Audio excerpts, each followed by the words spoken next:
ನಾಡಿನ ಸಮಸ್ತ ಜನತೆಗೆ ಯುಗಾದಿ ಹಬ್ಬದ ಹಾರ್ದಿಕ ಶುಭಾಶಯಗಳು. ಶುಭ ಕೋರುವವರು Nandini tourist Bengaluru, Yatras holidays and memories. ಈ ಎಲ್ಲಾ ಪ್ಯಾಕೇಜ್ಗಳ ಮಾಹಿತಿಗಾಗಿ ಸಂಪರ್ಕಿಸಿ. ಬೆಂಗಳೂರಿನಾದ್ಯಂತ ನಿನ್ನೆ ಧಾರಾಕಾರ ಮಳೆಯಾಗಿದೆ. ಬೆಂಗಳೂರಿನ ಸುತ್ತಮುತ್ತ ಇರುವ ಭಾಗದಲ್ಲೂ ಕೂಡ ಹಲವಾರು ರೀತಿಯ ಎಫೆಕ್ಟ್ ಆಗಿದೆ ಅಂತೆ ಮಳೆಯಿಂದ. ಪ್ರಮುಖವಾಗಿ ದೇವನಹಳ್ಳಿಯಲ್ಲೂ ಕೂಡ ಗುಡುಗು ಸಹಿತ ಭಾರಿ ಮಳೆ ಬಿದ್ದಿರೋ ಪರಿಣಾಮ ಜನಜೀವನ ಅಸ್ತವ್ಯಸ್ತಗೊಂಡಿದೆ ಅನ್ನೋದರ ಡೀಟೇಲ್ಸ್ ಸಿಗ್ತಾ ಇದೆ. ದೇವನಹಳ್ಳಿಯಲ್ಲಿ ಗುಡುಗು ಸಹಿತ ಭಾರಿ ಮಳೆ ಸುರಿದಿದೆ. ಭಾರಿ ಮಳೆಯಿಂದಾಗಿ ರಸ್ತೆಗಳು ಕೆರೆಯಂತಾಗಿದೆಯಂತೆ. ನೀರು ರಸ್ತೆ ಮೇಲೆ ಹರಿದು ಹೋಗ್ತಾ ಇರೋದ್ರಿಂದ ಕೆರೆ ರೀತಿ ಭಾಸ ಆಗ್ತಾ ಇತ್ತಂತೆ. ಗುಡುಗು ಸಹಿತ ಭಾರಿ ಮಳೆಗೆ ಜನ ತತ್ತರಿಸಿದ್ದಾರೆ.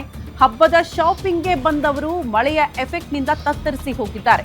ಮಳೆಯಿಂದ ವಾಹನ ಸವಾರರು ಕೂಡ ಕೆಲ ಕಾಲ ಪರದಾಡಿರುವಂತಹ ಕ್ಷಣ. ರಾಷ್ಟ್ರೀಯ ಹೆದ್ದಾರಿಯಲ್ಲಿ ಸವಾರರ ಪರದಾಟ ಮುಂದುವರೆದಿತ್ತು.